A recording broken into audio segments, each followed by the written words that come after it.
Isang malamig na gabi po sa bawat isa sa atin. Tunay nga na napakabuti ng Panginoon sa kabila ng nararanasan natin.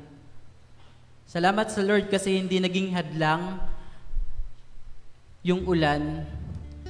Salamat sa Lord dahil patuloy niya tayong dinako dito sa bahay-sambahan upang patuloy siyang purihin at itaas ang pangalan ng ating Panginoon.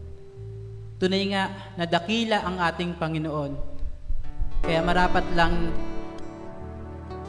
naawitan natin siya at itaas ang pangalan niya. Tayo po'y magsitayo. Tayo po'y umawit sa ating Panginoon.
Salamat Lord dahil dakila ka Panginoon sa bawat isa. Salamat Panginoon dahil meron kaming kapayapaan na nagmumula sa iyo. Salamat Panginoon dahil sa iyo lang namin natatagpuan ang kaligayahan. Salamat Panginoon.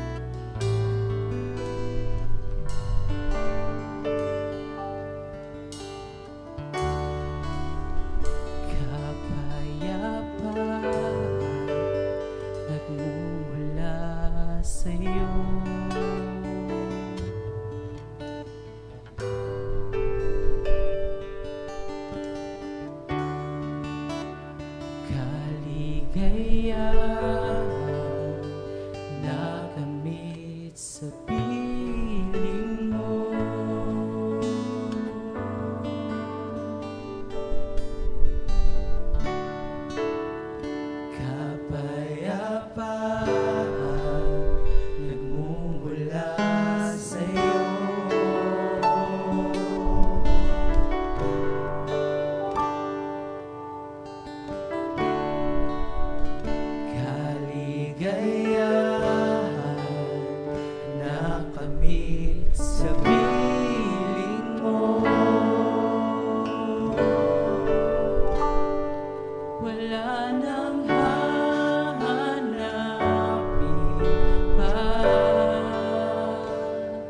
Wala nang nanaisip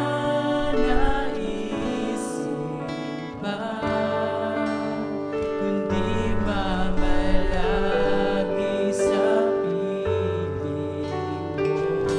mo, aming Ama.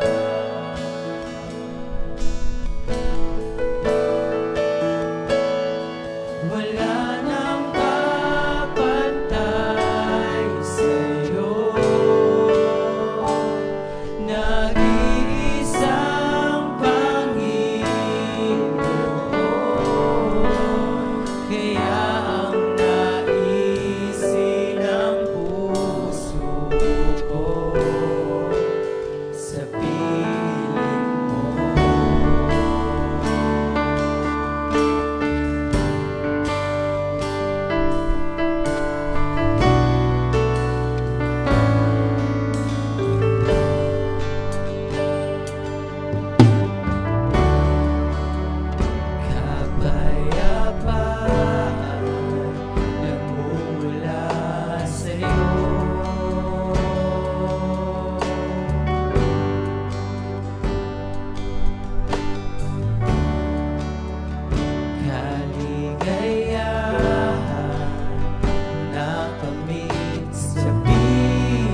sa gabing ito ay patuloy kang mangusap sa bawat isa.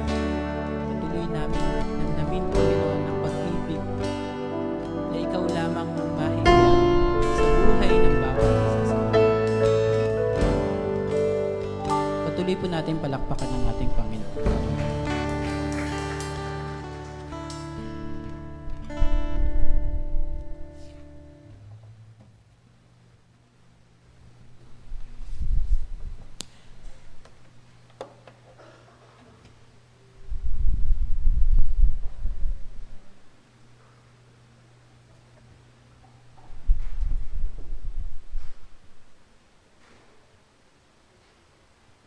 Manatili po tayo sa ating pagkatayo at basahin po natin ang salita ng Panginoon mula po sa mga salmo o mga awit 117, isa hanggang sa mga sumusunod. Purihin ninyo ang Panginoon, kayong lahat ng mamamayan ng mga bansa, dahil napakadakila ang pag-ibig sa atin ng Panginoon at ang kanyang katapatan ay walang hanggan. Purihin natin ang Panginoon. Tayo po'y manalangin. Panginoon namin makapangyarihan, sa lahat ng papasalamat po kami, Ama, at nagpupuri sa iyong banal na pangalan. Salamat po, Panginoon, sa kalakasan na binigay mo, Panginoon, sa amin. Salamat din po, Panginoon, sa ulan na aming nararanasan ngayon. Patuloy po namin sa iyong dinadalangin, Panginoon, ang aming mga kababayan na nasasalanta ng baha, Panginoon. Ikaw ang tumulong sa kanila. Ikaw ang pumatnubay sa kanila. Maging sandigan kanila, Panginoon, sa mga nangyayari, Panginoon, na pagsubok sa kanilang buhay. Patawad po, Panginoon, sa aming nagagawang pagkakasala at pagkukulang sa iyo. Maging karapat-dapat po kami, Panginoon, sa iyong harapan upang papurihan ka at pasalamatan. Patuloy po namin dinadalangin, Panginoon, ang yung mga anak na gagamitin mo, Panginoon, lalo na yung magbabahagi ng iyong banal na salita. Ikaw po, Panginoon, ang patuloy na gumamit sa Kanya at ang mensahe, Panginoon, na ibibigay mo po sa amin, maging gabay namin at kalakasan ng aming buhay Kristiyano. Ito po ang samdalangin namin sa pangalan ni Jesus. Amen at amen. Makakaupo na po tayo. Tayo po dadako sa ating pasalamat. Ako, sabi nga po dun sa awitin kanina, wala nang hahanapin pa kasi ang Panginoon ang ating kalakasan, ang ating sandigan sa anumang oras na ating mga nararanasan. At kami pong family, nagpapasalamat po sa Panginoon sa gabay niya na patuloy po kaming pinapalakas kahit na po sa mga problemang aming nararanasan. Tunay po ang Panginoon, hindi po tayo iniiwan, ni pinababayaan man. Sabi nga po yung problema mo, ibigay mo sa Panginoon, wag mong dalhin. Siya ang bahalang tutulong sa iyo. Kaya patuloy po kami nagiging malakas dahil sa pangako ng Panginoon na yon. At salamat din po sa patnubay niya sa buong family namin, lalo po yung mga bata may ubot-sipon. Patuloy niyo din pong idalangin, lalo naman po si Sarah na hanggang ngayon ay may ubod-sipon. Patuloy niyo din pong ipanalangin si Pastor kasi nga po yung August 21, admission po niya at ganoon din po yung operation. Kung maging okay po lahat yung laboratory, 23 po ng August, yun po ang schedule niya for operation. Kaya patuloy po kami nagpupuri at nagpapasalamat sa Panginoon. Ang Panginoon po ang bahala sa mga problemang ito. Alam po namin na hindi niya kami iwan. Sabi nga po yung tagumpay na nangyayari, pangahawakan namin dahil ang Panginoon po ang sandigan namin. Kaya binabalik ko po ang paborit para salamat sa Panginoon. Kung sino pong gusto magpasalamat, pwede na po kayong lumapit.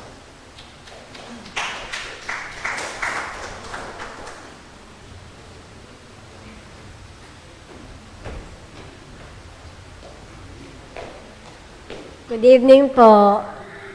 Ako po yung nagpapasalamat kay Lord sa kabutihan niya sa amin sa araw-araw at pinapatnubayan kami kung saan kami pupunta at saka binibigyan niya kami ng kalakasan at biyaya sa araw-araw. At kung sa gabi kami naman po kanya pinaalagaan sa pagtulog. Kaya ako'y nagpupulit, nagpapasalamat kay Lord.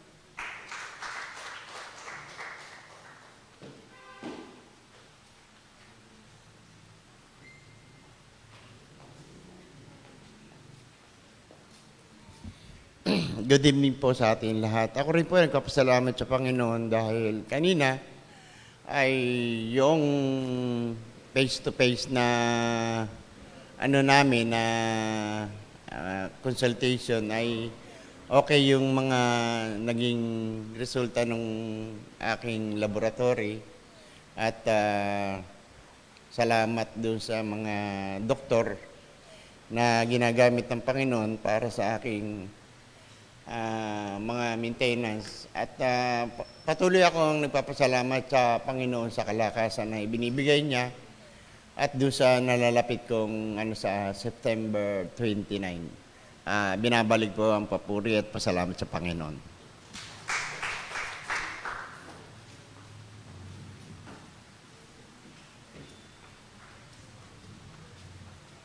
Gandang gabi po sa ating lahat. Ako rin po ay nagpupulit, nagpapasalamat sa Panginoon sa kalakasan, sa kagalingan po ng apo ko dahil po nung last week po ay nasa mataas na lagnat po ang apo ko dahil marami po siyang pantal sa katawan. Nasa Sambales po kasi siya at nagbabakasyon. Ngayon po, na-hospital po siya dahil hindi po bumababa ang kanyang lagnat. Kaya po, pinainom po siya ng antibiotics. Kaya ginamit po ng Panginoon ng gamot na iyon upang gumaling po siya. At na-detect po na may UTI po siya. Kaya nagpapasalamat ako sa Panginoon, sa kagalingan sa kanya. Ngayon po, malusog na, malakas na pong kumain. At saka po, nagpupuri pa rin po ako sa Panginoon sa kalakasan ng aking mother, bagamat meron po siyang katarata, still po na 87 po siya ngayon, salamat sa Panginoon. Tsaka po sa pag-iingat niya sa mga anak ko nagtatrabaho, sa kalakasan po ng buong pamilya. Kaya pinupurit, pinasasalamatan ko po ang Panginoon.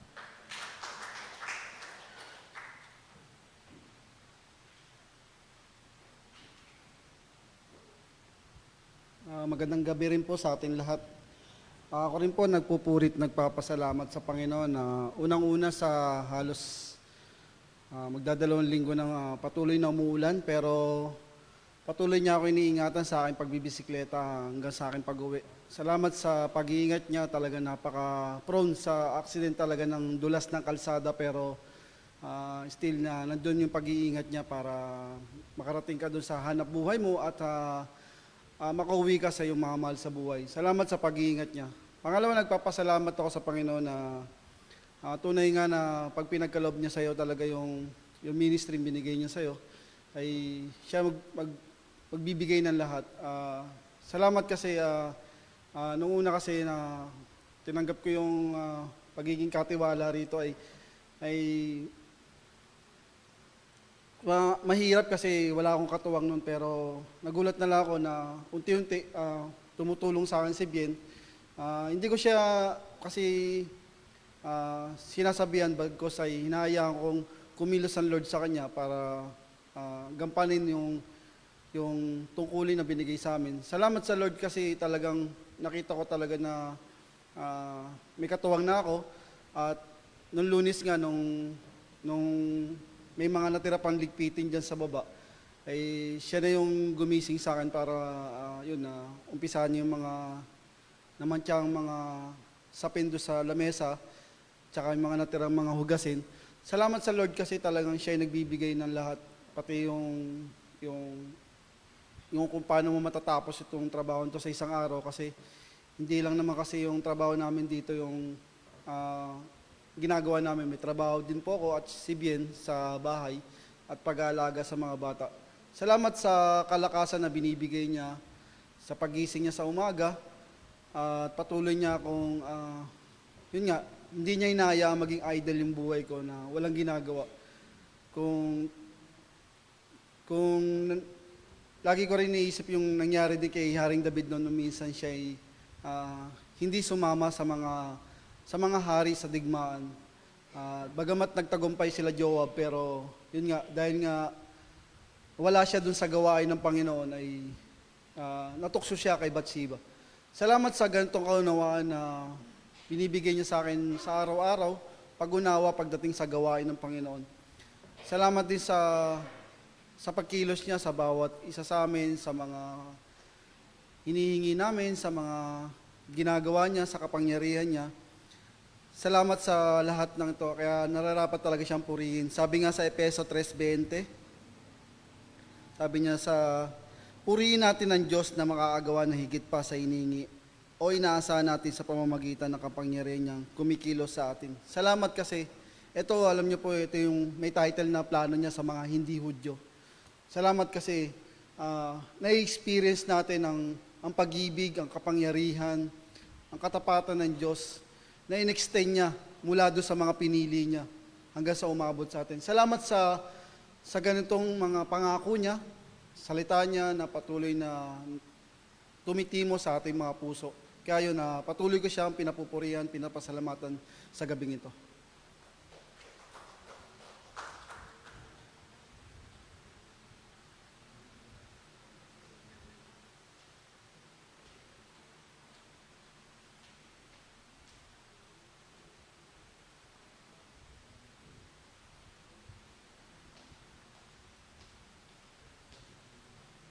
Magandang gabi po mga pastor natin, mga kapatiran. Ako po'y kupuri din sa Panginoon dahil sa araw-araw na protection niya sa family ko, kay nanay.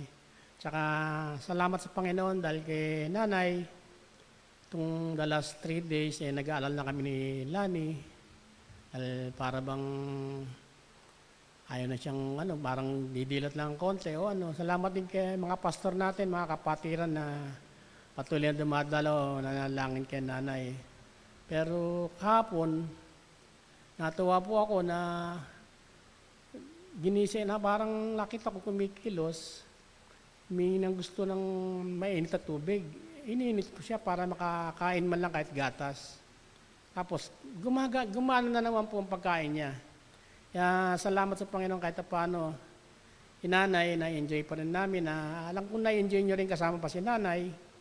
Kahit na medyo mahina, padilat-dilat na lang, pero kumakain pa rin po. Kasi ang sign po ni nanay, na pag alam ko malakas pa siya, pag nag-thumbs up po ako at nag-thumbs up din siya, alam ko na maano pa siya, yung tumatawa pa nga siya. Kaya salamat sa Panginoon, talagang yung kalakasan. Tsaka in the last 2 weeks na umuulan po, nag-aalala po ako sa Sapa, hindi po lingod sa kaalaman ninyo na malapit kami sa Sapa. Siguro mga 1 metro na lang po ang ng lalim ng Sapa, pwedeng umapaw na po at pasukan yung bahay namin o kung ano pa yung mga nakapana sa paligid namin.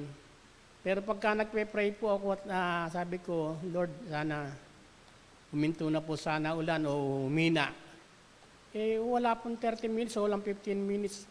Huminto po talaga at saka humihina siya. Kaya na-maintain pa rin yung Sapa na yung pag-apaw niya. Kaya tagang bilang ama, siyempre nag-aalala rin po ako madaling araw. Tinitignan ko po yung Sapa at saka yung kapaligiran sa akin para kung ano man pong pwedeng mangyari, alam ko rin po kung anong gagawin ko. At bilang ama para sa pamilya ko po. Salamat po sa Panginoon.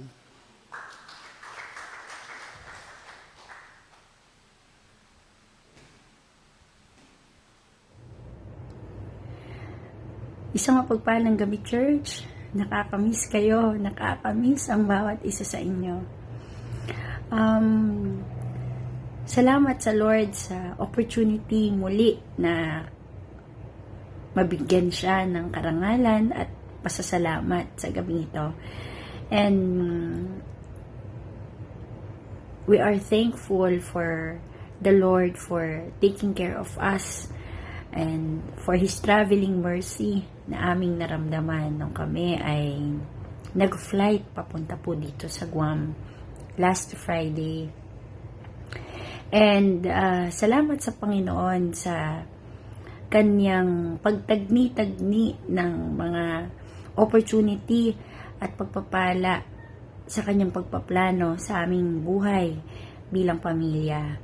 Magmula po sa napaagang pag-uwi ni Mark na instead of July 14, naging June 27.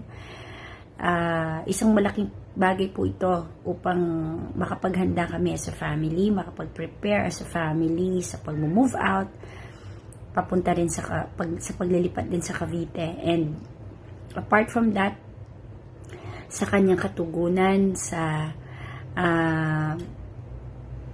pagpapadedicate ng aming munting tahanan, na kayo pong lahat ay welcome. And salamat sa mga taong kanyang ginamit sa pananalangin kasama namin. And salamat din po sa Lord sa opportunity na ibinigay niya sa amin ni Mark, sa aming family, na upang makapag-courtesy call kami sa aming mga relatives na nasa probinsya. And gayon din sa salamat sa Lord sa pagpapahiram din ng parents ni Mark sa amin ng sasakyan upang mapabilis ang aming ang aming transportation sa paglilipat naman ng aming mga gamit. And salamat dahil hindi mapangyayari ito kung hindi po sa kabutihan ng Panginoon, at kung hindi na rin dahil sa maraming nananalangin together with us. Salamat din sa Panginoon dahil sa katugunan niya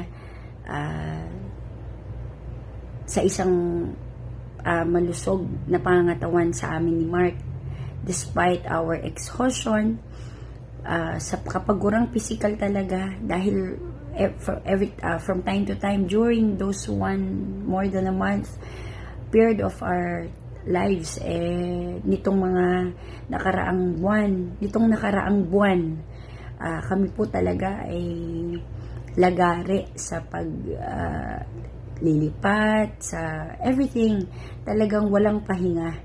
And despite po ng physical na kapaguran, kami po ay nagpapasalamat sa Lord sapagkat kami po ay ginamit din ng Panginoon, patuloy na ginagamit ng Panginoon sa kanyang ministry. And salamat sa Panginoon dahil just before we leave, nakapag-participate or nakapag-join ang aming mga bata ng Daily Vacation Bible School. And salamat sa Panginoon sa opportunity makapture ang mga moments ng mga bata sa maliit na kaparaanan. And maliit na kaparaanan, marahil maliit na kaparaanan po ito sa aming part, pero ito po ay malaking kaparaanan ng Panginoon sa aming buhay na makapaglingkod sa Kanya. Hindi po matutumbasan ng mga mumunting gawa na ito ang pagmamahal ng Lord at ang kabutihan niya sa aming family. And salamat din sa pag-iingat ng Lord sa amin, sa aming flight. And ang weather dito nung dumating kami ay humid, but unpredictable din ang panahon sapagkat napapaligiran nga po kami ng karagatan, may pagkakataon na maaraw, biglang uulan. And salamat sa Panginoon dahil tahimik yung community dito. Para ka lang nasa Silang, para ka lang nasa Laguna. And yun, salamat sa Panginoon sa buhay din ng mga kasama namin dito. Yung senior ni Mark, senior engineer niya, nakasama namin dito. And so as with Tita Judith. And salamat din, Lord, sa aking family na patuloy din pa rin na tumutulong sa akin this time sa pagpapatuloy ng pagpapak ng things namin na naiwan pa rin sa Pilipinas. And gayon din sa mga members na patuloy na nangangamusta.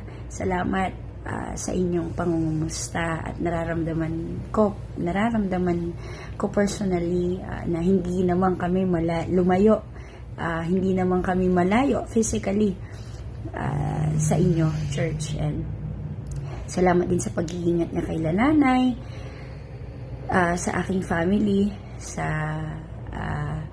mga nagdaang araw na umaulan din, at sa pag-iingat din sa bawat isa sa atin. And nagpapasalamat po ako sa Panginoon sa katugunan niya sa aking prayer.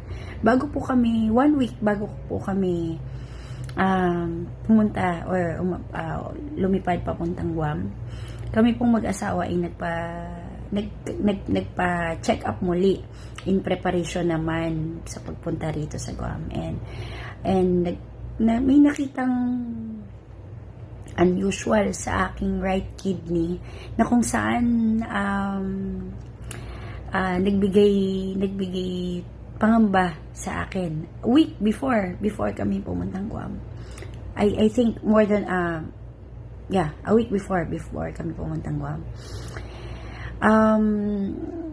Salamat sa Lord dahil nung ako po ay sinitiskan, ang nakita lang po ay cyst at hindi po siya tumor. And salamat sa Panginoon sa kanyang katugunan ng panalangin. And sabi ng doctor, sabi ng urologist, as you age, 50% of ng mga tao ay nagkakaroon talaga nito. It is, yung cyst sa kidney ay degenerative. So, maraming salamat sa Panginoon dahil sa mga doctors na ginamit niya upang makita yung mga dapat i-rule out and mabigyan ng tamang interpretation yung unang nakita sa ultrasound. And salamat, church, for still keeping us in prayer. And namiss ko kayo, and purihin ng Panginoon sa kanyang kabutihan at ibinabalik ko ang pasasalamat sa Panginoon. And salamat, and we'll still be keeping in touch. God bless, church.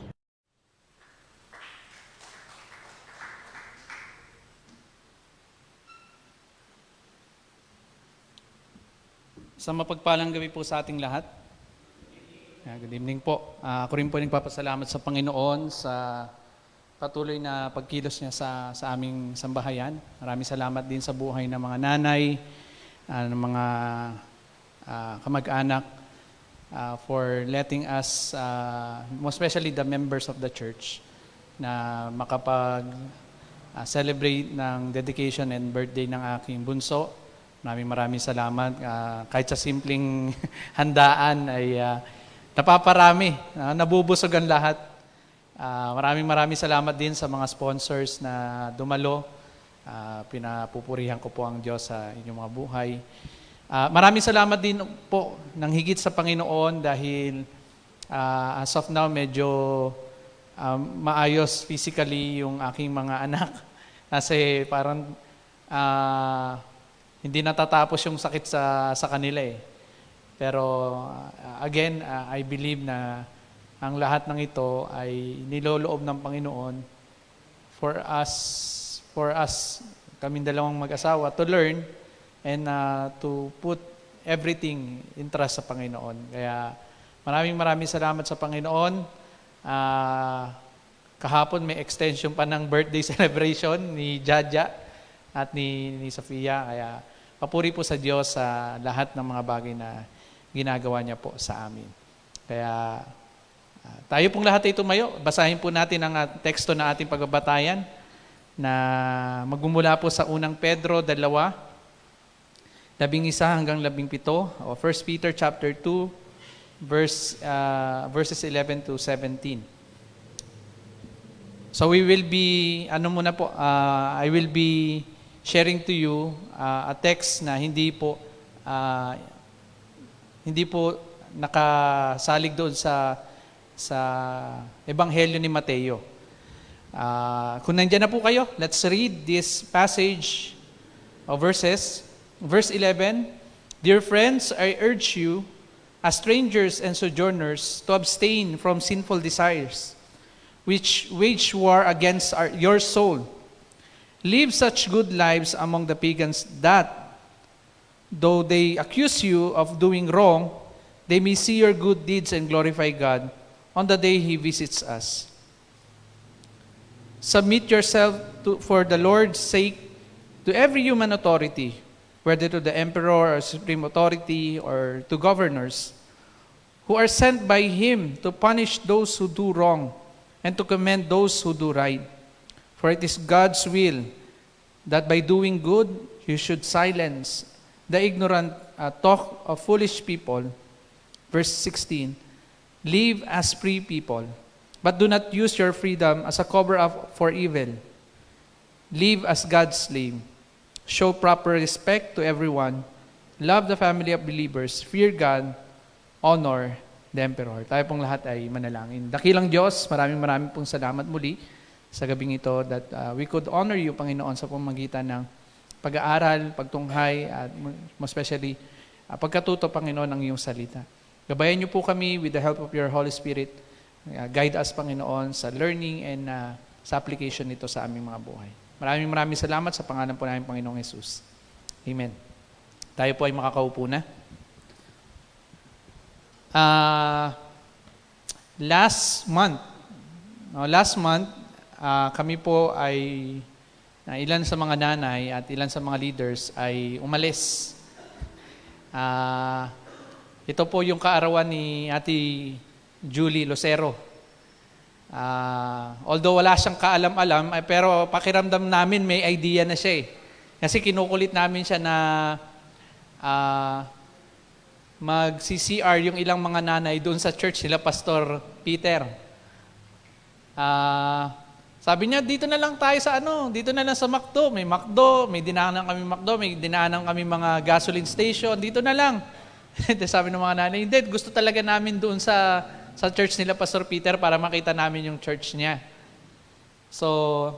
Pero bago kami nakapunta roon, katakot-takot na ikot ang aming ginawa bago kami nakadako doon. Although alam namin yung street, alam ng ilang mga members yung street, kung saan naka-base yung church ng ating Pastor Peter. Pero hindi namin ma-locate, hindi namin mahanap-hanap.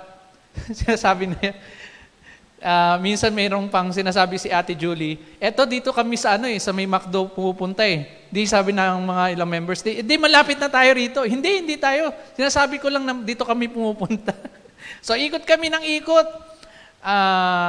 Yung pala, sa iniikutan namin, kasi dalawang side yan eh. Tatawid ka dun sa kabila. Dun pala yung isang street, karugtong ng street, dun pala yung church nila Pastor Peter. Nakita namin yon nung nag-waste na talaga. Kasi may nag-waste kami, pero papunta pa lang doon, pero nung nakarating na kami doon sa mismong street, nawalan na kami ng kaparaan ng gumamit ng waste. So inulit namin hanggang sa, ayun nga, nakadako kami ron. With the help of that device, kasi nung nakatawid na kami sa kabila, tsaka nakita ni Kuya Servin na, hindi, ito na yung daan, ito na. Ito na yung daan papunta doon sa street nila, Pastor Peter. So, matagal kami umikot. Siguro umabot kayo ng siguro 30 minutes kakaikot. No? 30 minutes kakaikot or more. Pero, sa bagay na ito, kung bakit ko po sinishare to, kasi this evening, I would like to focus yung ating message doon sa tinatawag nating hindi paghahanap kundi malaman. Malaman natin yung layunin ng buhay natin bilang mga mananampalataya at malaman natin yung naisin ng Diyos sa ating buhay. Kaya sa gabi pong ito, ang title po ng ating message is Locating Our Life's Purpose. Locating Our Life's Purpose. Ito po ay kinuha natin sa sulat ni Apostol Pedro sa mga mananampalataya. Ito yung kanyang unang sulat. So kung babasahin niyo po ang sulat na ito ni Apostol Pedro, makikita niyo po na meron siyang isang layunin para sa mga mananampalataya na nagkalat sa iba't ibang dako ng mundo. At ang layunin niya ay makita at maunawaan ng bawat mananampalataya na meron tayong pagkatawag sa Panginoon at sa Kanyang kaharian na dapat nating gawin. No, ni-reveal o ipinapakita ni Apostle Peter ang mga bagay na iyon sa kanyang sulat na ito sa mga mananampalataya. Na yung biyaya ng Diyos na makapaglingkod at makapag-work sa kanyang kaharian ay isang malaking pagpapala sa buhay ng mga sumusunod at nananampalataya sa Diyos. But when you encounter this chapter, sa chapter 2 ng kanyang letter, sa verse 11, makikita niyo po that there are two words na kung saan naglalarawan sa buhay ng mga Kristiyano, ng mga mananampalataya. Paano po inilalarawan ni Apostle Peter ang mga mananampalataya sa sulat na ito? Sila po ay verse 11, pakibasa po. Dear friends, sabi niya, I urge you as strangers and sojourners. So stranger, pag sinabi nating stranger, ano po sa Tagalog ng stranger? Dayuhan. Okay, dayuhan. Ibig sabihin, ang isang dayuhan, hindi siya nakatira doon sa isang lupain. Okay? Pag sojourners naman, o sojourner, anong tawag natin po dyan? Sa Tagalog. Parang manlalakbay na dumadaan lang.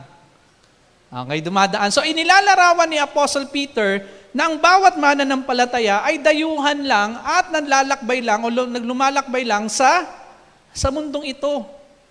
Kasi mga kapatid, ang mundong ito ay hindi ito yung tahanan natin. Hindi ito yung lugar kung saan tayo mananatili. Di ba? Ang ating citizenship ay walang iba kundi sa kaharian ng Diyos. Doon tayo talaga nakatira. Doon yung ating tahanan. Di ba? Kaya nga sabi ron sa awitin, di ba? Sa langit, meron tayong bahay na kubo. Meron tayong tahanan na inihanda ng Panginoon sa kanyang kaharian. So, mapapansin po natin again, ini-address ni Apostle Peter ang mga believers by this time sa kanyang letter na sila ay manlalakbay o dayuhan lamang sa kanilang tinitirahan. Lahat ng mga mananampalataya, because our citizenship ay nasa kaharian ng Diyos. Sa heaven, doon ang ating citizenship. And we must recognize, di ba kasi nga tayong mga tao, very clingy tayo at halos minamahal natin yung mga bagay sa mundong ito. Di ba? Ang bawat tao, bawat individual, minamahal natin yung mga bagay sa mundong ito. Pero, bilang mga mananampalataya, dapat hindi natin minamahal ang mga bagay sa mundong ito. Kasi yung mga bagay na meron sa mundong ito ay, sinasabi ng Panginoon, nasisira, nawawala, nananakaw. Di ba? So, ibig sabihin, dapat hindi tayo manangan sa mga bagay sa mundong ito. Pero hindi ko sinasabi na hindi dapat tayo magkaroon ng mga bagay sa mundong ito na kakailanganin natin. Meron tayong mga pangangailangan at yung mga bagay na yon ang mag-augment doon sa mga pangangailangan natin. Pero dapat hindi na ito minamahal. Okay? So, ipinapakita ni Apostle Peter yung mga bagay na ito so that we could understand, makita natin, mapansin natin kung anong dapat nating gawin habang tayo ay naglalakbay bilang dayuhan at bilang manlalakbay sa mundong ito. Paano tayo makikisama? Paano tayo makikitungo sa mundong ito? Kasi hindi naman lahat ng tao sa mundong ito mananampalataya eh. Tama po ba? May mga hindi mananampalataya. Merong mga hindi naniniwala sa Diyos. Pero, paano tayo makikisama? Paano tayo makikitungo sa kanila? Kaya kapansinin nyo kapag tayo nagbabahagi ng salita ng Diyos, lalo na kapag ang isang binabahagian natin, wala man lang pagtugon sa pag-ibig ng Diyos. Minsan nakukutya tayo. Minsan natetret tayo. Binibigyan tayo ng, kumbaga, may mga times na nababantaan yung ating buhay. Pero habang tayo ay naninirahan o dumadaan lamang sa mundong ito, paano tayo makikitungo? Paano tayo makikisama? Hindi makikisama, kundi makikisama, paano tayo tutugon sa mga bagay sa mundong ito? Kung merong matinding pag-uusig, ano ang ating maitutugon? Katulad po sa panahon ni Apostol Peter, lalong higit, very rampant, no? Very rampant sa kanyang panahon, kaya rin siya sumulat sa panahon na ito sa mga mananampalataya because very rampant ang kahirapan na nararanasan ng bawat mananampalataya nung kanilang panahon. Very rampant yung kahirapan. Hindi lang kahirapan financial, hindi lang economical. Kahirapan maging sa kanilang pananampalataya. Kasi some of them ay na-accuse. Some of them ay inuusig dahil sa kanilang pananampalataya sa ating Panginoong Hesukristo. Mahirap na nga sila. Mas nahihirapan pa sila dahil sa kanilang kasama sa paligid. Just imagine. Just imagine yung situation nila. Siguro hindi rin naman nalalayo yung sitwasyon natin sa panahon nila eh. Lalo na nga ngayon, mas marami pang mga umaagaw sa atin eh. Diba? Maraming umaagaw sa attention natin. So hindi lamang mga pinuno, hindi lamang po mga kababayan ang kinakaharap na paghihirap ng mga mananampalataya doon sa lugar kung saan sila nakatira o naninirahan. Kung ikukumpara po yung kanilang kalalagayan sa panahon nila, siguro wala sa kalingkingan natin yung kanilang pinagdaraanan. Wala. Wala sa kalingkingan. Pero ang magandang tanong, ano ang dapat nating gawin o ano yung pwede nating gawin habang tayo ay namumuhay sa mundong ito? Ano yung kinakailangan nating malaman nang sa gayon, habang tayo ay dumaraan sa mundong ito, ay makapamuhay tayo ng maayos at merong kabuluhan? Anong dapat nating gawin? Para makita natin at maging maayos at maging makabuluhan ang buhay natin. Sagot, hanapin natin yung layunin natin sa mundong ito. Kasi hindi naman tayo nilagay ng Diyos sa mundong ito nang walang dahilan. Amen po ba? Hindi tayo binigyan ng Diyos o hindi tayo inilagay sa mundong ito at maranasan ng mga paghihirap sa mundong ito nang walang layunin ng Diyos. Lahat ng mga bagay na nararanasan natin sa mundong ito, kung saan man tayo idinako ng Panginoon, ay merong layunin, merong purpose. Now, para makita natin yung purpose, we must locate. No, matunto natin, mahanap natin yung pinakalayunin ng buhay natin. Sa paanong kaparaanan? Alam niyo po, sa mundong ito, maraming kaparaanan ang isang tao para matunto niya yung lugar na kanyang pupuntahan. Tama po ba? Nandyan yung mapa. Okay? Nandyan yung compass. Sa panahon natin ngayon, meron na tayong mga Waze, Google Map. Di ba? Very high-tech na yung ating kaparaanan ng paghahanap sa isang lugar. Pero yung mga application na ito na ginagamit natin, alam niyo po ba na meron tayong tinatawag na GPS? So from this application, kumo-connect yung application doon sa satellite, tapos yung satellite ibinabalik doon sa application kung paanong yung lugar ay matutuntun mo o matutuntun natin. So tawag natin diyan GPS, Global Positioning System. So pinuposition ng application na ito through the satellite yung lugar na gusto mong puntahan. Okay? So katulad nga ng Waze, tinuturo niya kung ano yung traffic na lugar, kung ano yung mga bagay na hindi mo daanan, kasi nga, matatagalan ka sa daanan na yan, merong mga shortcut.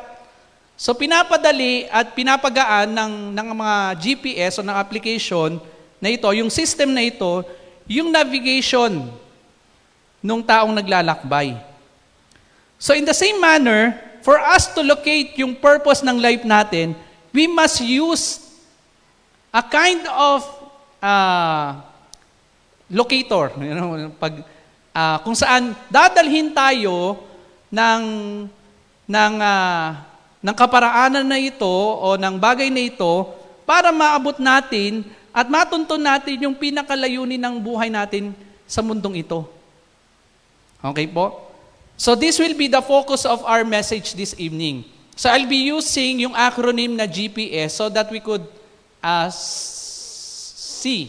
maintindihan natin, makita natin yung tunguhin natin, yung layunin natin. So again, using the acronym GPS, so we will be learning from this letter of Apostle Peter for us to locate yung purpose ng life natin as Christian in this world.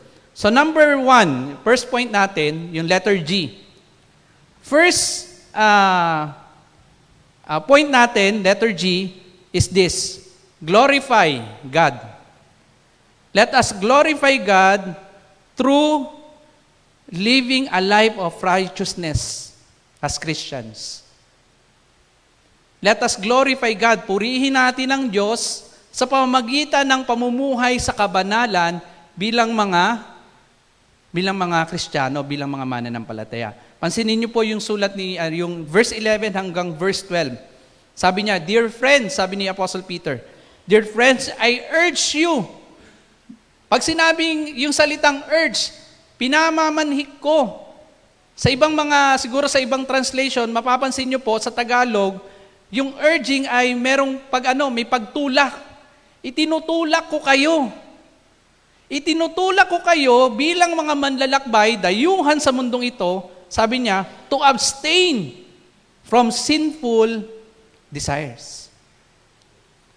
To abstain. Ano ibig sabihin ng to abstain? Kung meron po kayong Tagalog version, makikita niyo po dyan, ginamit yung salitang talikuran. Tama po ba? Sa ibang translation sa Ingles, ginamit yung salitang stop. Talikuran, stop, abstain. Talikuran, yung mga bagay na gawang makasalanan. Masasama. Abstain, stop. Stop living a life of sinful living. Talikuran na natin. Bakit sinabi ni Apostol ni Pedro to? Kasi may mga mananampalataya whose life is carnal. Sinasabi na nila na sila ay mananampalataya, yet they are living a sinful life. Maaring ang ilan sa kanila, gumagamit pa rin ng mga masasamang salita, may mga bisyo pa rin, yung paraan ng kanilang pamumuhay ay hindi na bago noon. Walang pagbabagong nakita. Kung ano yung buhay nila noon, ganun pa rin yung pinapamuhay nila, but they are proclaiming na sila ay mga mananampalataya. Sabi niya, abstain from sinful desires. Lalo na yung kanilang mga pagnanasa. That sometimes yung mga pagnanasa nila, nagdudulot na sila ay nakapamuhay sa makasalanang pamumuhay. Sabi niya, which wage wars against your soul. Ito yung pinaglalabanan o nagiging labanin ng ating buhay bilang mga mananampalataya. Sabi ni Apostle Peter, abstain, stop. Talikuran niyo na kasi nagiging problema ng ating buhay, ng buhay ng bawat mananampalataya, yung ganitong uri ng pamumuhay. Nagiging labanin. Nagiging labanin ninyo sa inyong pangangatawan at sa inyong pananampalataya.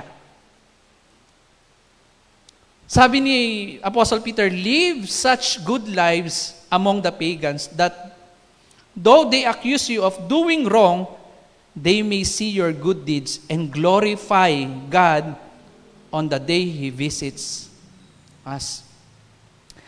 Again, makikita natin mga kapatid, sinasabi ni Apostle Peter, unang-una, may ilang mga mananampalataya sa panahon na yon na hindi iniiwan yung kanilang maling gawain, bagamat sila'y mananampalataya na. Pangalawa, may mga nararanasan silang persecution. May mga nararanasan silang mga pag-uusig noong mga panahon na yon, na tanging, ito lang yung magagawa nila upang makaiwas sa tiyak na kapahamakan, yung sila ay makapamuhay ng tama sa harap ng mga hindi mananampalataya.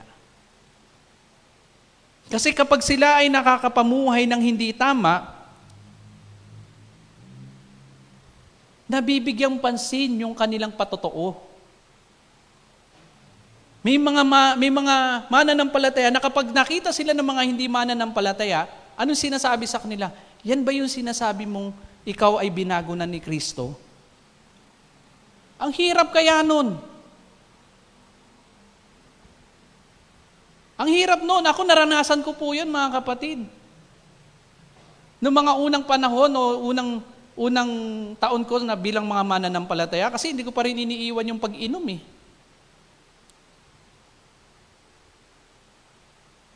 Yung mga kaibigan ko, sinasabi, nagsisimba ka pa. Eh, hindi ka naman namumuhay ng maayos, umiinom ka pa rin. Ang sakit kaya nun. Hindi lang sila na-persecute dahil kung ano yung pananampalataya nila, nakikita ng mga hindi mananampalataya. Kaya sabi ni Apostle Peter, live such a good lives among the pagans. Yung mga pagano na ito. Alam niyo kung paano namumuhay itong mga pagano na ito, pero sabi niya, mamuhay kayo ng maayos sa harapan nila.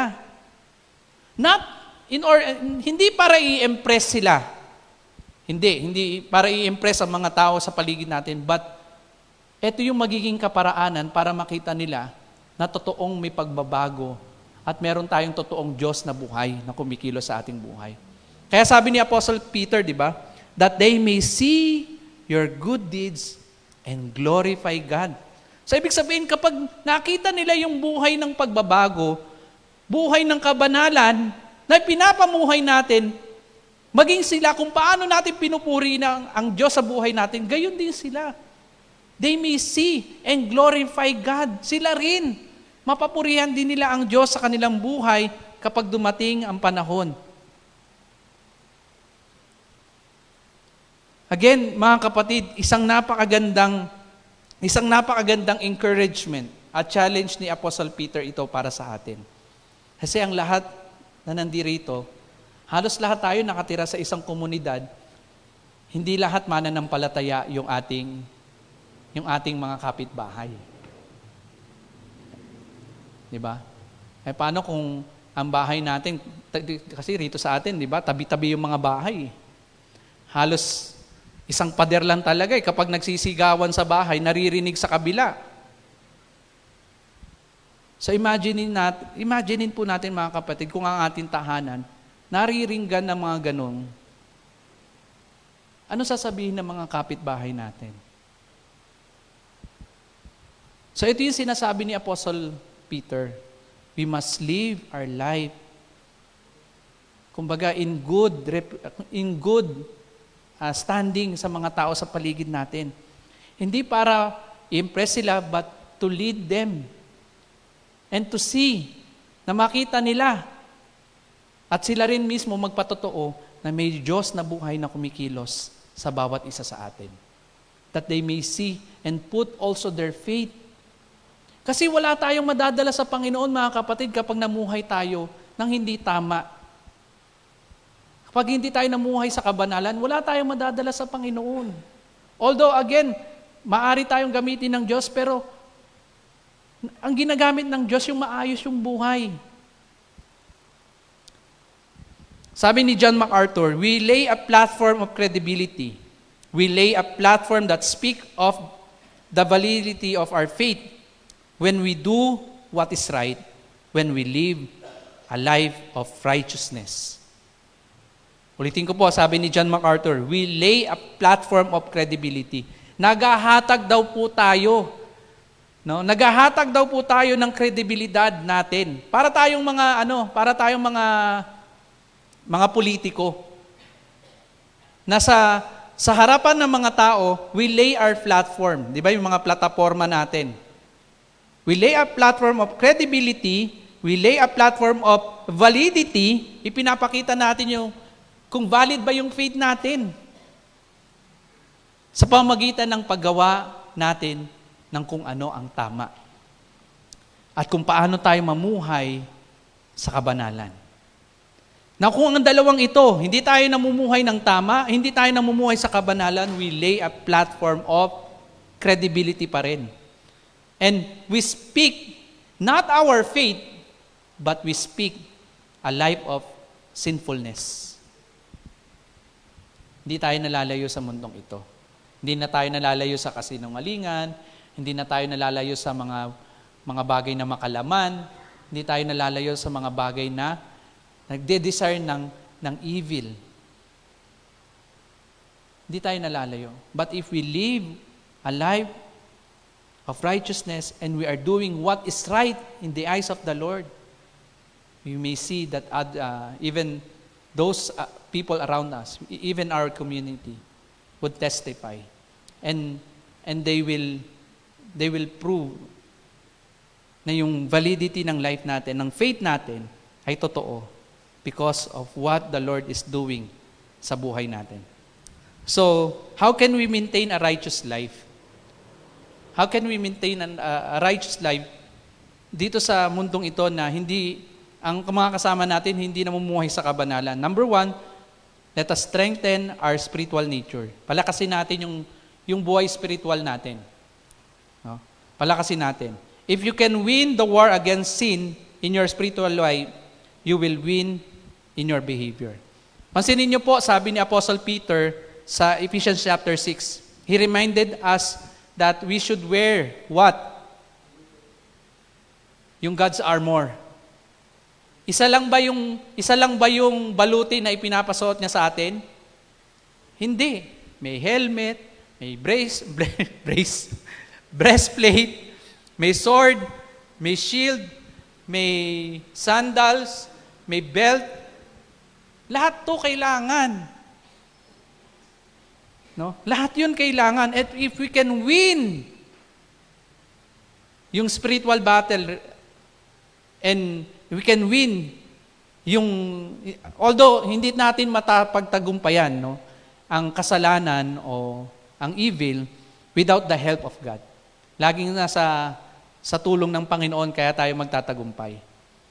So if we could live a life of righteousness, we are living what is the will of God sa buhay natin, we can win even yung mga temptation sa paligid natin.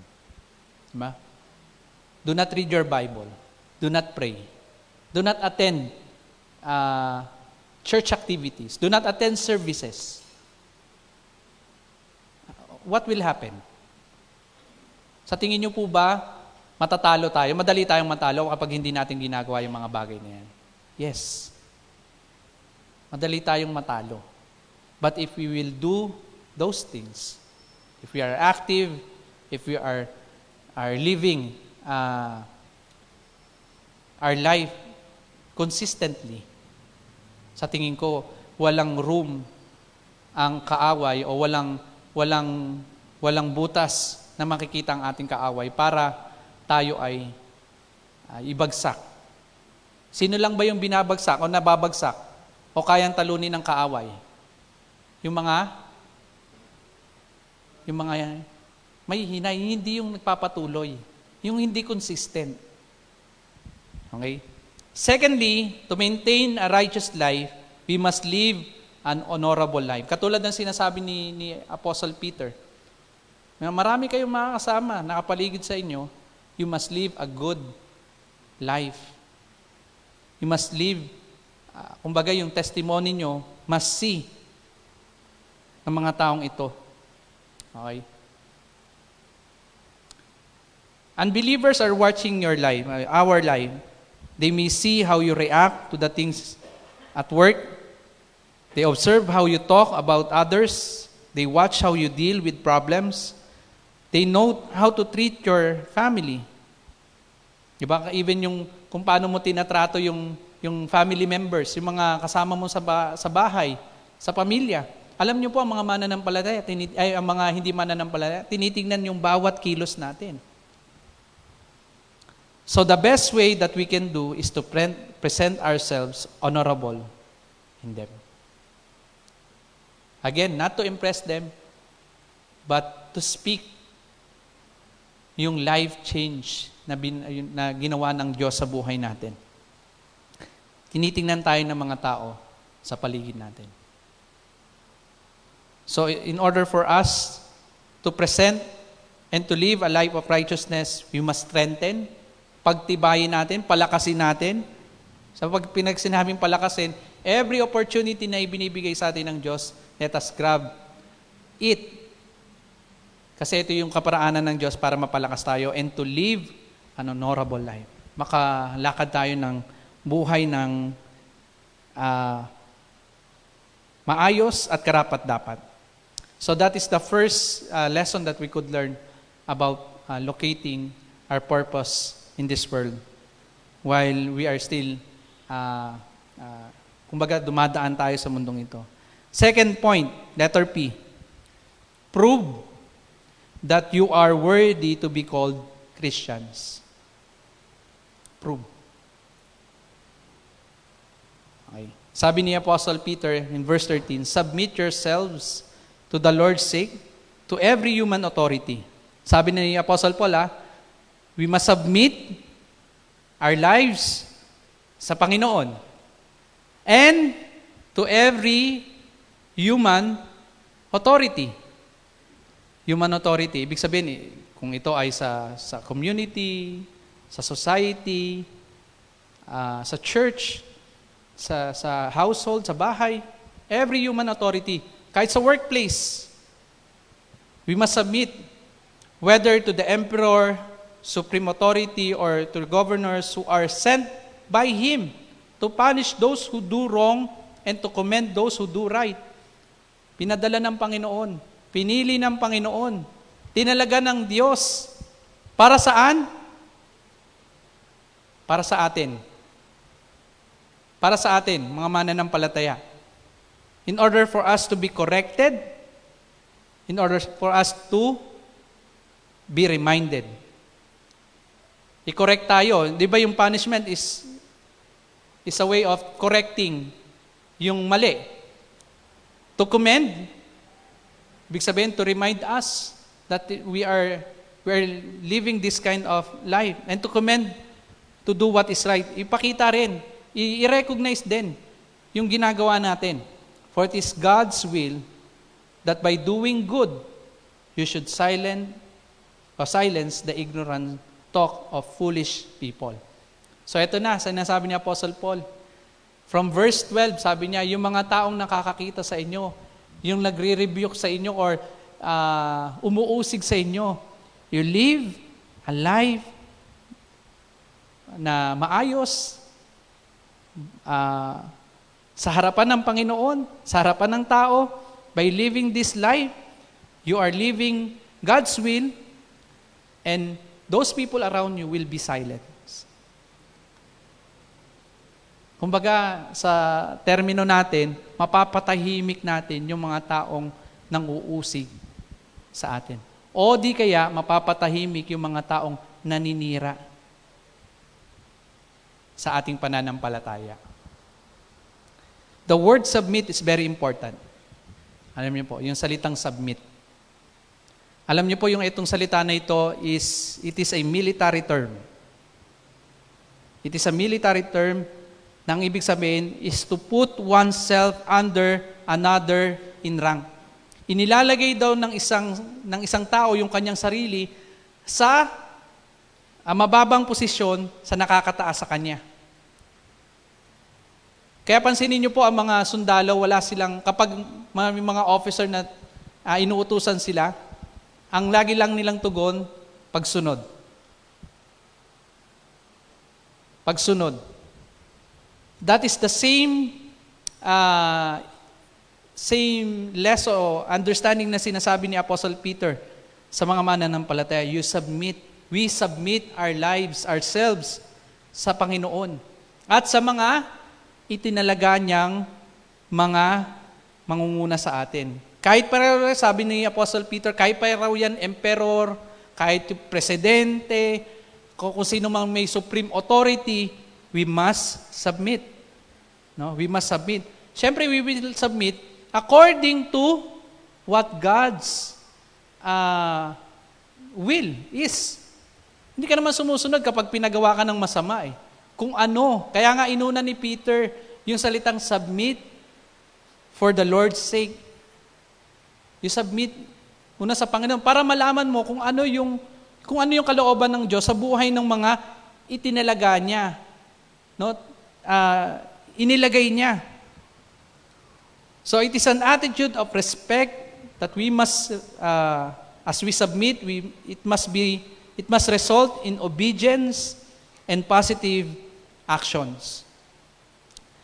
That's why yung salitang submit to the authorities and to show to the people that our lives produce good deeds will prove na yung testimony natin, yung worth natin, yung pagkatawag natin bilang mga mananampalataya ay valid, totoo. Okay? This statement is a statement kung saan sinasabi ni Apostle Paul sa Romans chapter 13 verses 1 to 2. Diba? Sabi niya, let every person be subject to governing authorities for there is no authority except from God, and those which exist are established by God. Kaya sinasabi rin ni Peter, same lang eh. Di ba? Ang Diyos pa rin ang nagpadala sa kanila, pumili sa kanila, nagtalaga sa kanila. Therefore, he who resists authority has opposed the ordinance of God, sabi ni Apostle Paul. Christian must live as good citizen by submitting to human government and to show those who speak negatively against us the product of our living. So, ibig sabihin, yung pamumuhay natin, ng pagsunod natin sa ating gobyerno ay dapat sinusunod natin. Kung bawal magtapon ng basura dito, bawal din magtapon. Diba? Kung may mga bawal na sinasabi sa atin, hindi dapat natin ginagawa. We are submitting, we are following yung mga ordinances na yon. Diba? Kasi kung hindi natin susundin yon, ano mangyayari sa atin? Either pagmultahin tayo, ikulong tayo, diba? May punishment, may consequence dun sa hindi pagsunod. Kaya, again, let us focus dun sa salitang submit. And then, yung authorities, first sa Lord, sa Panginoon, then to those who are sent sa atin ng Panginoon. Let us always remember that the Lord ordained and established government for the benefit of the human race. We submit to Him when we submit to civil government. Okay.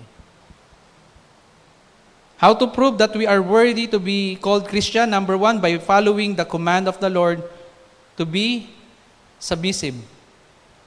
Okay? Mag-submit tayo sa Kanya at sa Kanyang mga itinalaga. Secondly, by obeying the authority that God instituted. So that is how we could prove na we are worthy to be called Christian, by submitting to the Lord and obeying the authority that God instituted. Okay. Thirdly, pangatlo po, letter S. So G, P, letter S is to serve others as we serve the Lord. Serve other well as we serve the Lord. Verse 16 to 17, live as free people, but do not use your freedom as a cover-up for evil. Live as God's slave. Show proper respect to everyone. Love the family of believers. Fear and honor the emperor. So, again, yung sinasabi pong slave dito, some Christian that time, they are literally slaves. Ang ilang mga mananampalataya, yung sinasabing slave dito, literally sa panahon na yon ni Apostle Peter, some of them are literally slaves. But they have been set free by their master and became slave of the Lord. Kaya nga sabi ni Apostle Peter, live as a free man or people, but do not use your freedom to cover up yung mga evil deed o evil works o yung mga bagay na hindi tama. So wag daw natin gamitin kasi yung kalayaan na yon to do such thing na hindi pleasing sa harapan ng Panginoon. Napakabigat po ng sinasabi ni Apostle Peter na ibinigay niya sa mga mananampalataya. Sa kanilang karanasan, lalo na sa kanilang kalayaan. Napakabigat po niyan, mga kapatid. Bilang malaya sa kamay ng mga alipin sa kanila, kinakailangan nilang mamuhay kung ano yung tama. Pero sabi nila, dapat maunawaan mo that you are slave na, no? Na naglilingkod ka na sa Panginoon, hindi na sa tao. At sa tulong ng mga tao sa paligid natin, sa kapwa natin, hindi dapat natin ginagawa ang mga bagay na hindi karapat-dapat sa harapan ng Panginoon. But sabi ni Peter, show proper respect. Show proper respect to some, to everyone, believers or non-believers, you show respect. Let us show our respect to them. Ipakita natin yung paggalang at pagkilala sa kanila. Sabi pa rito, love the family of believers. Kanina, respect everyone. But mapansinin niyo po, dito medyo nakasentro na sa pag-ibig sa mga mananampalataya. Diba? May mga kapatid marahil tayo na nakininisan natin o naiinis tayo. Do not let that kind of attitude or yung ganong damdamin na mamuhay sa atin. But we must always show love towards each other. Nasaan na ba ako? Okay. Fear God. May takot sa Diyos and honor the emperor. So, again, submission and freedom. Some of the people would think that these two are opposite. Diba? Sabihin nila, magkaiba yan, yung submission at freedom. Kasi pag sinabi mong submission, para kang nakatanikala eh. Parang may humahawak sa'yo, dapat kang sumunod. Ang freedom, walang humahawak sa'yo. Kung anong gusto mo, gagawin mo. Diba? But these two are not opposite. These two are, kumbaga hindi sila magkahiwalay. We assume that these two ay magkaiba. But actually, Apostle Peter is giving us that these two are, kumbaga lagi dapat silang magkasama. If we choose freedom, we won't have to submit to everyone. Sinasabi nga natin kanina, pag may freedom ka, hindi ka nasusunod, di ba? So, sinasabi ni Apostle Peter na itong dalawa na ito ay magkasama. Submission brings freedom, and freedom must produce a character that could serve others. Di ba? Yung pag-submit natin, ang nagiging daan para tayo ay maging malaya. Maging malaya sa anumang mga bagay na kung saan ay magbibigay sa atin ng kahirapan. Di ba? Just imagine, mag-submit ka sa authority. Ang authority will give you recognition, commendation. Di ba? Maaring siguro kung mabigyan ka pa ng blessing. No? So parang, yun yung sense na sinasabi ni Peter, na if you submit, you will be free.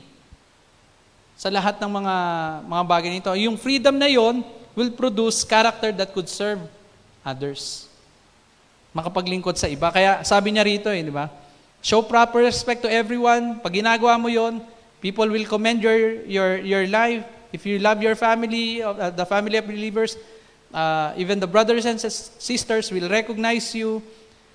God, kapag nakikita niya na namumuhay ka ng tama at may pagkatakot sa niya, He will recognize, commend you, even the emperor himself. Diba? He will recognize yung ganong uri ng buhay. Dahil sumusunod ka sa Kanya, okay? At nakikita niya na ikaw ay maayos sa Kanya, He will, kumbaga, susuklian niya yung mga bagay na yon. Ano yung mga karakteristik ng isang good servant ng Panginoon? A good servant pleases his master. Diba? Kaya nga sabi ng Panginoon, diba? If you will serve two masters, pipili ka kung sino yung paglilingkuran mo. Diba? It's either the Lord or yung money. Okay? Pero kasi kung sino man ang iserve mo ron, you will please kung yung master na yon. Okay? How can we please our master? We live a life of freedom that will not cover yung wrongdoings, and we will live a life of freedom in connection yung life natin na ito sa Panginoon, being His servant. So a good servant pleases his master, and a good servant shows good conduct towards others. Bilang mga lingkod, tinawag ng Panginoon, ang buhay na ito will reflect doon sa mga taong matutulungan natin, makakasalamuhan natin, and to show others yung life na ito by simply respecting them, loving them, and then honoring God and honoring those authorities that God instituted. So, yung paglilingkod na yon sa kapwa, pamilya, sa Diyos, at sa ating community or sa ating government will always show yung ating character.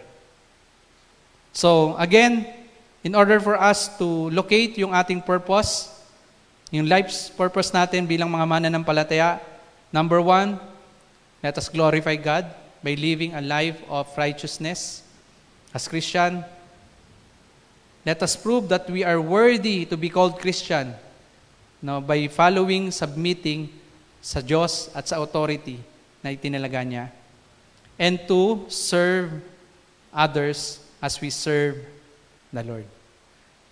So as we serve the Lord, ang product nito, result nito, would serve others also. Okay? Katulad ni sinasabi ni Apostle Paul. But we are not living a life of freedom, but we are living this freedom that will lead other people to glorify and worship God also sa kanilang buhay. Let's all pray. Panginoon, maraming salamat po muli sa inyong kabutihan. We lift up to you, Panginoon, itong bagay na ito, Panginoon, na inyo pong itinuturo sa amin. May you guide us and bless us and lead us also, Panginoon, to live a life na alam namin o tangan namin, Panginoon, ang layunin at tunguhin na inyong pong naisin sa amin. Buhay na may kabanalan at buhay ng merong pagsunod sa iyo, Panginoon, at sa iyong kalooban. Maraming salamat. Binabalik po namin ang lahat ng papurit at salamat sa pangalan po namin, Panginoon Jesus. Amen.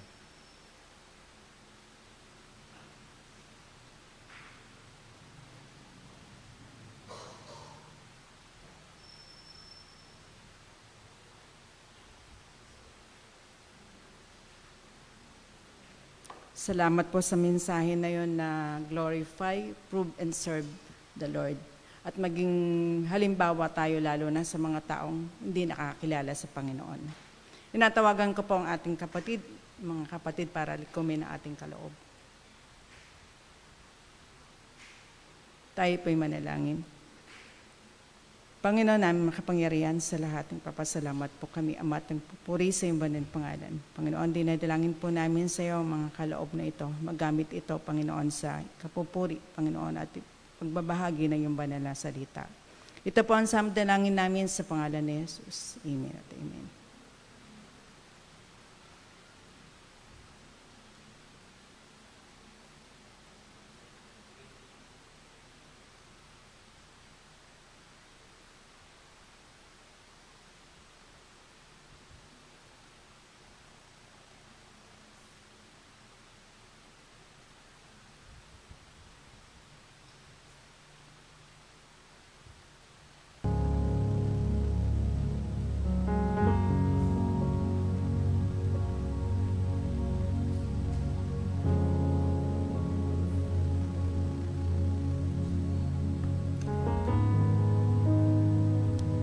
Tayo po ngayon ay dumako po sa ating pong panalangin. At idulog po natin sa Panginoon ang mga panalangin po, hindi lang po ng personal nating panalangin, kundi panalangin din po ng ating mga kapatid. Tayo po'y manalangin. Dakilang Diyos na aming Ama, na makapangyarihan, banal, matuwid, Diyos na tapat. Sa gabi pong ito, kami po ay nagpapasalamat sapagkat lagi po kayong handa na tumugon at duminig ng panalangin po ng inyong mga anak. Kaawaan mo kami, Panginoon, sa oras na ito, sa aming pong pagdulog sa inyo. Patawarin mo kami, O Diyos, sa anumang pagkakasala na aming pong nagawa na nagbigay po ng kalungkutan po sa inyo. Lagi niyo pong siyasatin ang aming mga puso, Panginoon, at ipakita mo sa amin ang anuman kamalian na aming nagagawa na minsan ay hindi po kami aware. Upang sa gayon, Panginoon, hindi na namin ito magawa pang muli at hindi namin maipamuhay. Ama, sa gabing ito, mga panalangin ng aming mga kapatid ay nais po namin idulog po sa inyo. Unang-una na, Panginoon, ang aming kapatid na Tintin, na siya po ngayon ay nagli-labor. Dalangin ko, Panginoon, ang inyo pong pangunguna sa kanyang buhay, pag-iingat po sa kanya. Gabayan mo rin, Panginoon, ang kanyang pong obigayni na mailuwal po ang sanggol na ito ng maayos. Ingatan mo po ang aming kapatid na Tintin at ang kanyang baby. Kayo po, Panginoon, ang siyang kumilos hanggang sa maging maayos po ang lahat at matapos po ito. Lord, I pray na ikaw rin ang magbigay ng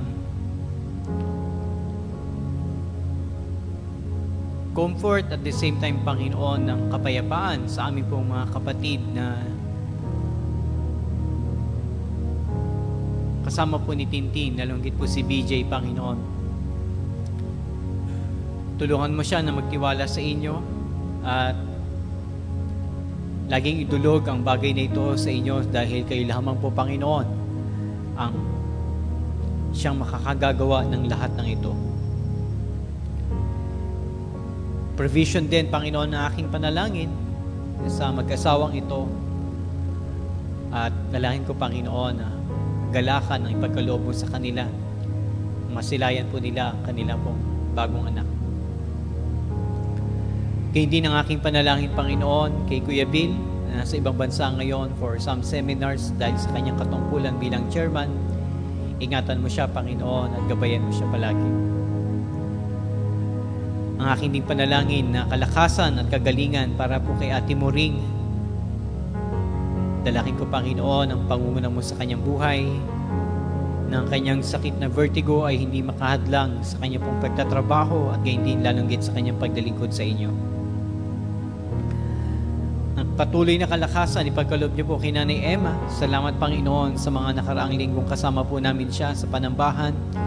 Dalangin ko, Panginoon, na ito'y magtuloy-tuloy at sa pamamagitan ng kalakasang ipagkakaloob mo sa Kanya. Ang aking panalangin din, Panginoon, na kalakasan at kagalingan para po sa kanyang kapatid na si Nanay Angie. Tulungan mo siya, Panginoon. Naway, ipuin mo ang mga puso na nag-aalaga po sa Kanya, tumitingin sa Kanya, mga kamag-anak, Panginoon, mahal sa buhay, immediate family member na kasama po niya, Panginoon, ay magmalasakit po sa pagtingin at pag-aalaga po kay Nanay Angie. Lord, kami po ay nagmamakaawa na someday, Panginoon, ay makasama po namin siya sa panambahang ito ng maayos po, Panginoon, at wala na pong karamdaman.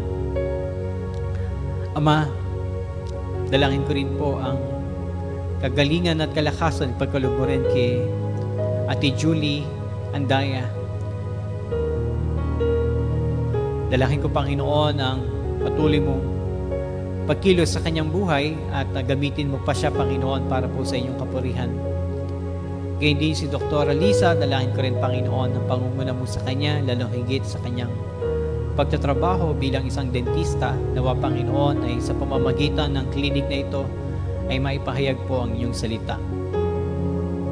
Ama, dalangin ko rin po sa inyo ang asawa ni Ate Grace, si Kuya Nato, na nasa ospital dahil po sa kanyang karamdaman. Bigyan mo, Panginoon, ng karunungan, kalakasan si Ate Grace at pagtitiwala sa inyo. Ikaw rin, O Diyos, sa mag-provide ng pangangailangan po ng kanilang pamilya. Samahan niyo po si Ate Grace, Panginoon, sa pagsubok na ito na kanyang kinakaharap at may pagkatiwala ang lahat ng ito sa inyong mga kamay. Ama, dinadalahin ko rin po sa inyo ang nalalapit na operasyon ni Pastor Sam. Tulungan mo siya, Panginoon, at bigyan mo siya ng lakas, ng loob, tapang, Panginoon, lalo higit ng pagtitiwala sa iyo sapagkat ikaw lamang, Panginoon, ang siyang aming matatakbuhan. Ikaw lamang, Panginoon, ang aming mapagtitiwalaan. Kumilos ka sa buhay ng mga doktor na gagamitin mo na mag-oopera po sa kanya. At nawa, Panginoon, ang mga remaining balances o babayarin pa nila sa ospital, dalahin ko, Panginoon, ang inyo pong provision din sa kanyang pamilya. Lord, I also pray ang ilang mga kapatid namin na hindi namin kasama because of sicknesses. Dalahan ko, Panginoon, ang inyong pagpapagaling po sa bawat isa po sa kanila. Sa kabila, Panginoon, ng maulan na panahon, naway ingatan niyo po ang iba pang mga kapatiran na hindi po sila magkasakit. Palakasin mo palagi kami, Panginoon, upang magamit namin ang mga lakas na ito para po sa paglilingkod sa inyo. Ama, akin din pong pinapanalangin po sa inyo ang mga leaders po ng church na ito. Bigyan niyo po kami ng karunungan upang mapangunahan ng tama ang iglesyang ito. Lagi mo kami, Panginoon, patnubayan sa aming mga desisyon upang hindi po namin sila mailagay sa mali. Lalo higit, lagi mo kaming paalalahanan na maging mabuting halimbawa bilang mga lingkod po ninyo. Bigyan niyo po ng kalakasan ng bawat isa, katapatan, sigasig sa paglilingkod sa inyo. Gayun din ang bawat mananampalataya na nasa lugar na ito. Nawa, Panginoon, na lumalim kami sa pagkakilala sa aming Panginoong Yesus. Lumalim din po kami sa pag-ibig sa aming nag-iisang Diyos. Lumalim din po kami sa pag-ibig sa isa't isa. O Diyos, sinadalahin ko rin po ang mga kabataan na sa panahong ito sila po ay nagbabakasyon. Nawa, O Diyos, ay magamit ang kanilang panahon para po sa ikatataas ng iyong pangalan. Ihanda mo po sila para sa nalalapit na school year at muli niyo po silang bigyan ng karunungan, Panginoon. Ilayo niyo po sila sa anumang tukso o gawa ng kaaway o masamang barkada. Matuto po ang bawat isa po sa kanila na tumindig sa katotohanan at ipahayag ang kanilang pananampalataya. O Diyos, patuloy po namin nilalapit po sa inyo, maging ang aming po mga daughter churches, ang Libis Baptist Church, ang Fishers Community Baptist Church, ang mga pastor na nangunguna sa mga iglesyang ito ay inyo pong patnubayan, inyo pong gabayan. Ama, dalangin ko rin po sa inyo ang mga kapatiran namin na nasa malayong lugar o nasa abroad. Kayo po, Panginoon, ang siyang mag-ingat po sa kanila. Dalangin ko rin, Panginoon, na gamitin mo sila, O Diyos, para po sa ikapapalawak, Panginoon, ng inyong gawain. Gamitin mo sila, Panginoon, upang maipahayag ang inyong banal na salita. Ama, dinadalangin ko rin po sa inyo ang aming pong gobyerno, ang aming Pangulo, at iba pang mga nanunungkulan na inyo pong itinalaga. Pag-isahin niyo po ang bawat isa sa kanila sa isang adhikain na maging tapat po sa inyo at maging tapat sa anumang tungkulin na ipinagkaloob mo sa kanila. Dalangin ko, Panginoon, ang karunungan ipagkaloob din rin sa kanila, Panginoon, sa mga proyekto at gawain, desisyon na kanila pong gagawin. Maraming salamat po, Ama.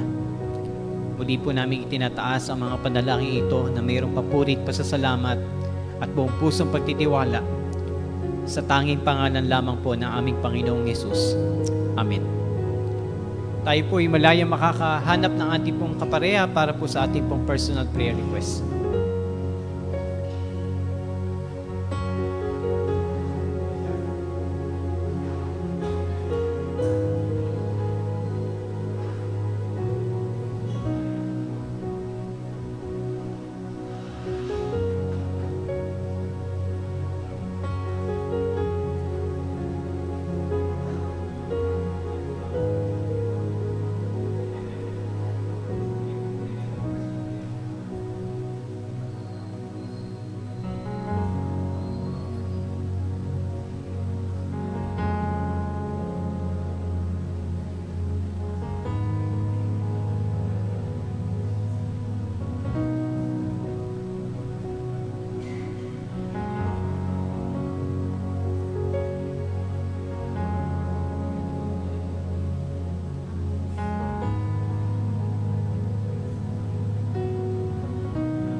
Tayo pong lahat ay magsitayo para po sa mga tapos ng manalangin at tayo po ay magpawakas sa panalangin.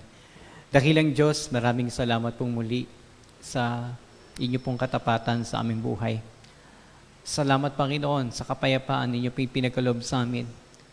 Katulad ng sinabi mo sa inyong salita, yung pangako na kung ipagkakatiwala namin po sa inyo. Ang lahat, ikaw ang Diyos, ay ipapakita mo sa akin yung tunay na pagmamalasakit. Dalangin namin, Panginoon, na may pagkatiwala namin ang lubos sa inyo ang lahat ng bagay. At alisin na namin ito sa aming pag-aalala. Sapagkat alam po namin na aming amang nasa langit ay hindi magpapabaya. Ang kanyang kalooban ay mabuti at perpekto para po sa bawat isa sa amin. Maraming pong salamat, Ama, na magamit mo muli ang buhay ng bawat isa para po sa ministeryo ng pananalangin. Sa inyo po namin tinataas ang lahat ng ito sa pangalan ni Jesus. Amen.